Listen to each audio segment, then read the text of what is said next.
Selamat datang di channel ini, tempat kalian mendengar kisah-kisah seram yang bisa membuat bulu kuduk berdiri. Kali ini, saya akan membawakan sebuah kisah nyata dari proyek pembangunan Ibu Kota Negara, IKN, di Kalimantan Timur. Bayangkan, kalian berada di tengah hutan yang gelap gulita, jauh dari keramaian, hanya ditemani oleh suara angin, serangga malam, dan desiran dedaunan. Tetapi tiba-tiba, ada suara langkah kaki di belakang, atau suara tawa kecil yang mengerikan di telinga. Apa yang akan kalian lakukan? Cerita ini datang dari pengalaman Darto, seorang pekerja yang baru tiba di kamp proyek IKN. Kisah ini akan membawa kalian menyelami kengerian malam di tengah hutan. Tapi sebelum itu, pastikan kalian sudah tekan tombol like dan subscribe. Jangan lupa juga aktifkan lonceng notifikasi, agar kalian tidak ketinggalan cerita horor berikutnya.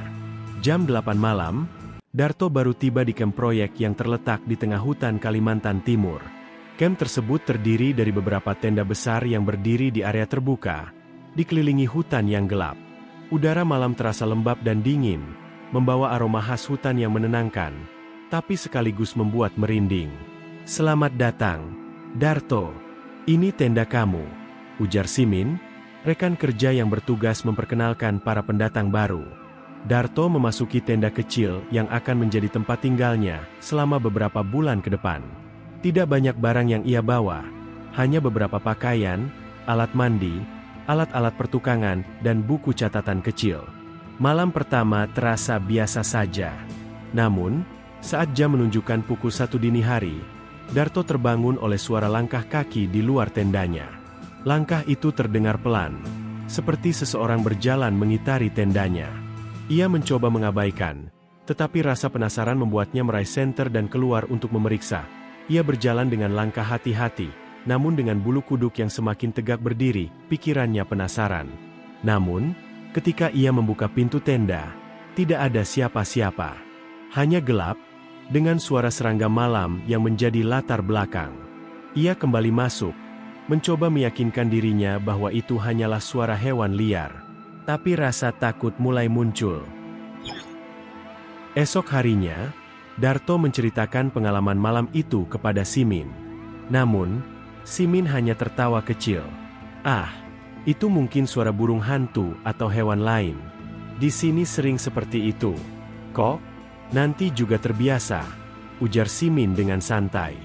Malam berikutnya, kejadian yang lebih aneh terjadi. Kali ini, Darto mendengar suara tawa kecil, seperti suara seorang wanita, dan suara anak-anak sedang bercanda. Tetapi terdengar pelan dan menyeramkan. Suara itu berasal dari arah hutan. Darto mencoba memberanikan diri, menyalakan senter, dan melangkah ke arah suara tersebut. Langkahnya terhenti ketika ia melihat sosok hitam berdiri di antara pepohonan, hanya beberapa meter dari tempatnya berdiri. Sosok itu diam, tidak bergerak, tetapi keberadaannya terasa menakutkan. Darto berlari kembali ke tendanya, terengah-engah, dan tidak bisa tidur hingga pagi.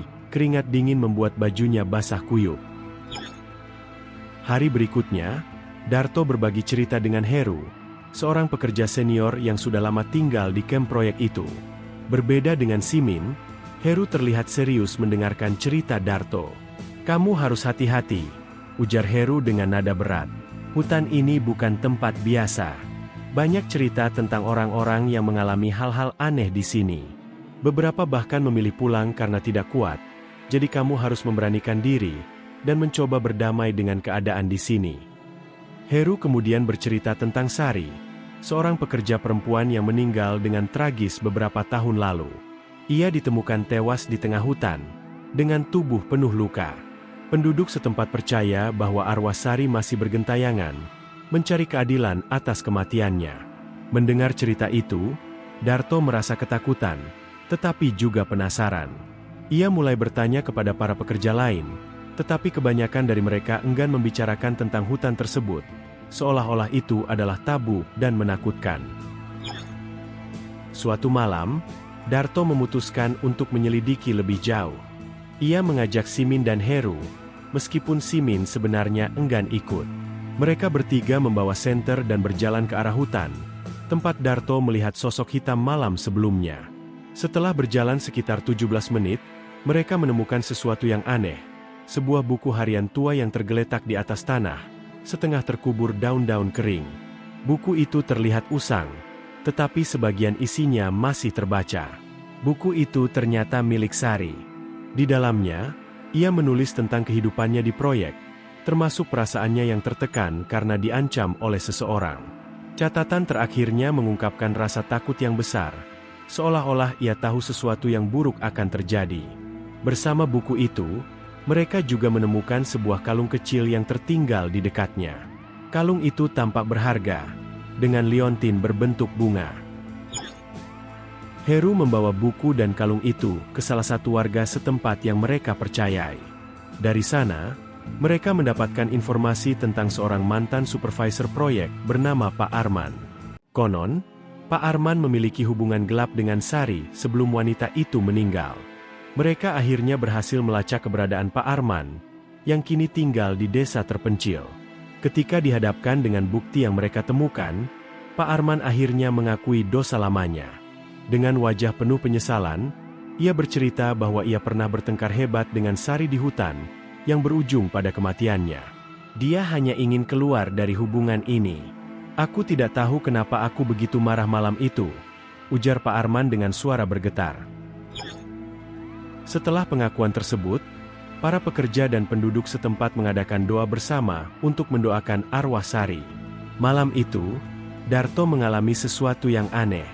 Dalam mimpinya, ia melihat Sari tersenyum kepadanya, lalu berjalan menjauh dengan tenang, seolah-olah ia telah menemukan kedamaian.